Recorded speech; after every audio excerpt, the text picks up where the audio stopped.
Olá, graça e paz, sejam todos bem-vindos. A meus irmãos declararei o teu nome, cantar-te-ei louvores no meio da congregação. Vós que temeis o Senhor, louvai-o, glorificai-o, vós todos, descendência de Jacó, reverenciai-o, vós todos, posteridade de Israel. Salmo 22, versículo de número 22 e 23.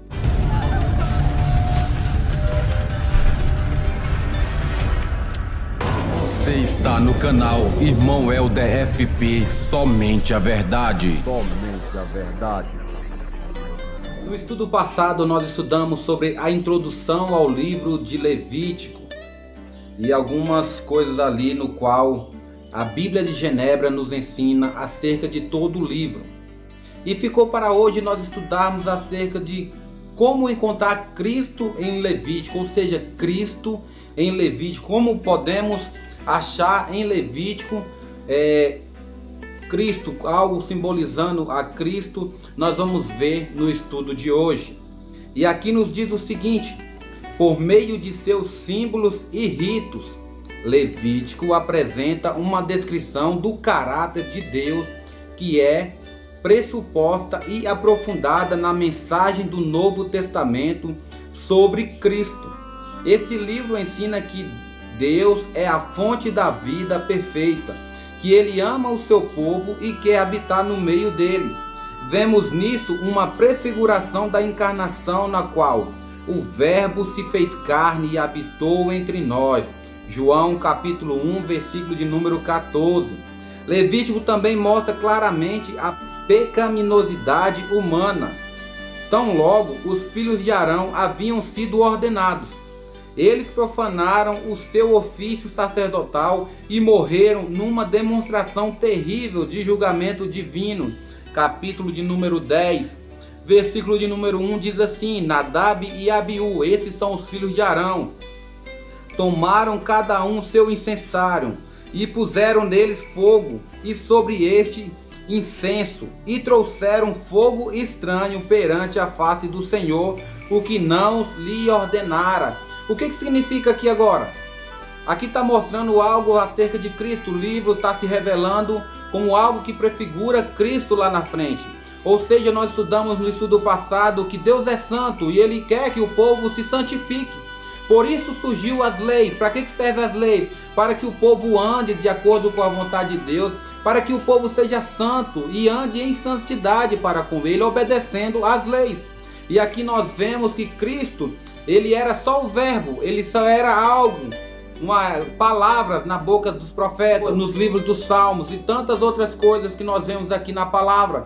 Mas lá no Novo Testamento nós vamos ver o nascimento de Cristo, nós vamos ver a história de Cristo e aquelas palavras que foram prescritas, que foram ditas no Velho Testamento se cumprem na encarnação ali de Cristo.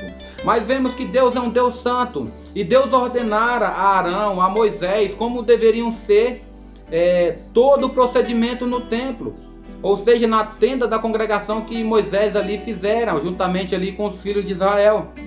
E o Senhor deu ordens para que construísse o tabernáculo ali, a tenda, para que o povo pudesse oferecer sacrifício ali. Então Deus constitui sacerdote, Arão, seus filhos, no qual fariam expiação pelos pecados. E nisso o que acontece? Nadab e Abiú, filhos de Arão, eles prepararam ali fogo, incenso, para oferecer a Deus. Só que foi fogo estranho. Por quê? Porque Deus não ordenara que eles fizessem isso. Irmãos, o que tem hoje de pessoas querendo ajudar a obra, fazendo coisas que não estão agradando a Deus, pessoas que estão agindo de forma contrária à vontade de Deus, pessoas que estão deixando a igreja andar conforme a vontade dela, pessoas que acham que não pode ter autoridade no meio cristão, pessoas que acham que os irmãos podem fazer as coisas dentro da igreja e já foram orientados e ficar por isso mesmo. Quero ver se na casa dos irmãos os filhos fazem o que fazem e deixam ali os filhos fazer, simplesmente dizer, ele sabe o que tem que fazer, se ele está errando, o problema é dele. Será que você faz isso na sua casa? Os seus filhos erram e você não corrige, ou você só fala, não é para fazer isso, é errado. Eles sabem o que é certo e errado, eles estão fazendo, mas eles vão pagar. Deus vai cobrar. É isso que vocês fazem? Não, vocês castigam, vocês disciplinam, colocam de castigo, tira celular, tira televisão, tira videogame, ou seja, coloca o filho para andar na linha, assim também é na igreja. Não devemos deixar a igreja correr solta, os irmãos fazer o que querem, os irmãos sabem o que tem que fazer, então é com eles, Deus vai julgar cada um deles. Não, na igreja quem põe a autoridade é a liderança. A liderança precisa ter punhos fortes, precisa ter autoridade, falar e concretizar com sua fala, agindo. Se os irmãos estão errando, chama os irmãos no canto e mostra para eles os erros. Se eles continuarem no erro, disciplina. Não é deixar os irmãos em si se disciplinar. Nunca vai acontecer isso, meus queridos. Porque quem é que gosta de correção? Ninguém. Então aqui nós vemos algo que aconteceu na história, no qual Nadab e Abiú, filhos de Arão, ofereceram ao Senhor um fogo estranho. Algo que o Senhor não ordenara. E o que aconteceu? O Senhor fez com que eles morressem, mandou um fogo e consumiu tudo ali. Os filhos de Arão morreram. E Moisés vai exortar o povo acerca da lei de Deus. Deus é santo, Deus quer que a lei seja cumprida. E o que aconteceu ali com Nadab e Abiú? Eles obedeceram a Deus. Olha, Arão não achou muito bom não essa fala, mas porém vai fazer o quê? O errado foram os filhos deles que não obedeceram ao Senhor. Por isso aqui nós vamos dar continuidade à leitura. Aqueles que sofriam de doenças de pele e fluxos, bem como aqueles que possuíam imperfeições morais, eram proibidos de participar do culto, pois suas imperfeições eram incompatíveis com o Deus Santo e Perfeito. Está lá no capítulo 12 até o capítulo 15. Irmãos, faça essa leitura para vocês entenderem o que está querendo falar aqui nessa Bíblia de Genebra. As pessoas que eram impuras, as pessoas que sofriam de alguma coisa, elas não estavam aptas para cultuar a Deus, para se apresentar diante de Deus, porque as suas enfermidades deixavam elas impuras. Ou seja, por exemplo, se uma pessoa lhe desse lepra, tivesse uma mancha ali, aquela mancha fosse alastrando, e o sacerdote dissesse que aquela lepra ali não foi curada, tentaram de alguma forma ali conter aquela lepra, mas com o tempo ela continua.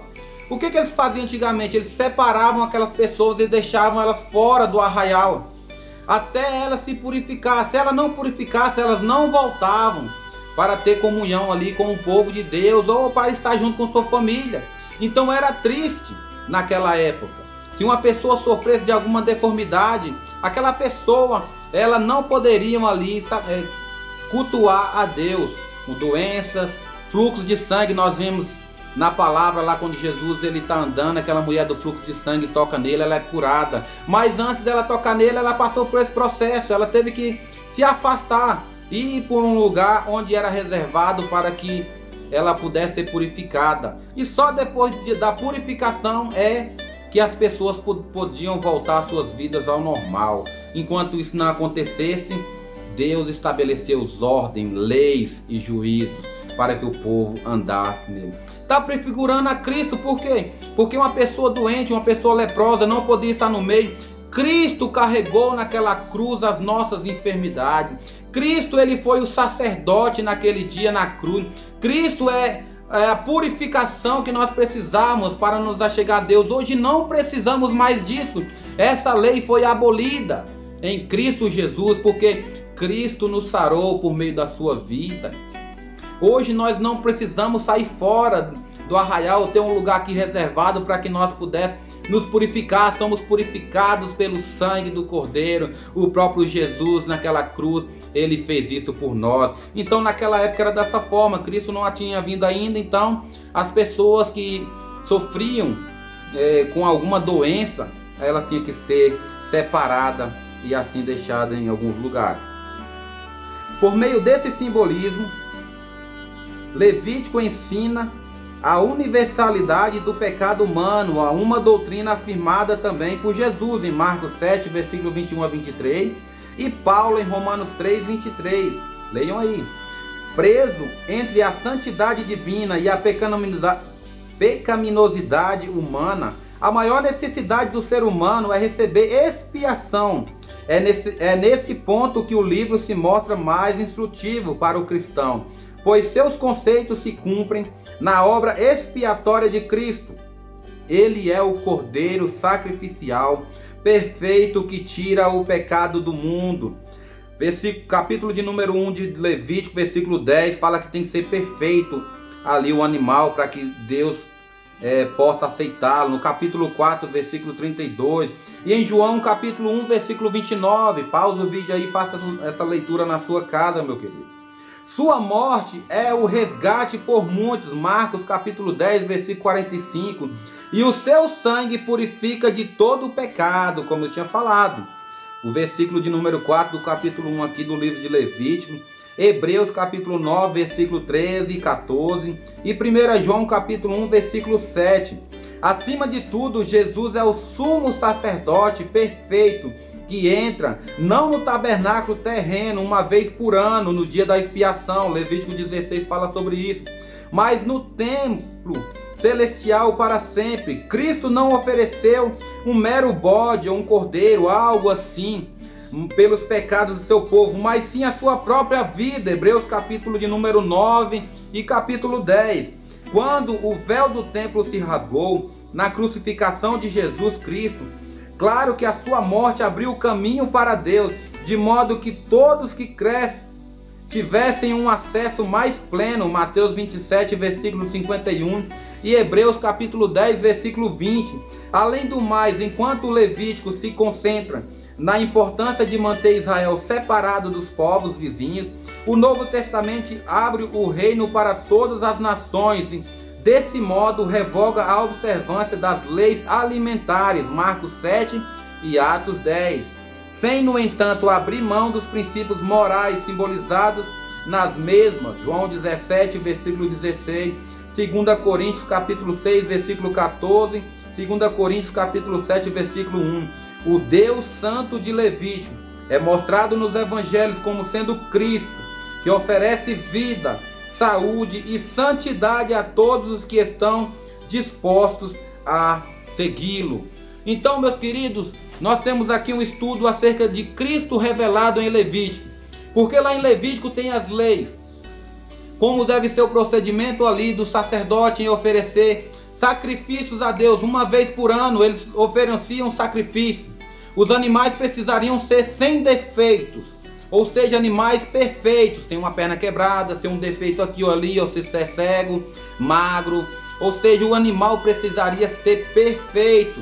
Haviam pessoas ali que tinham manchas no corpo, pessoas que estavam ali com doenças, tinham que ser separadas do povo para a purificação. Enquanto elas não ficaram purificadas, elas não retornavam à sua vida atual, não voltavam para os seus familiares, nem para a comunhão com os irmãos do povo de Deus. Então Cristo ele vem para cumprir tudo isso que nós vemos aqui em Levítico.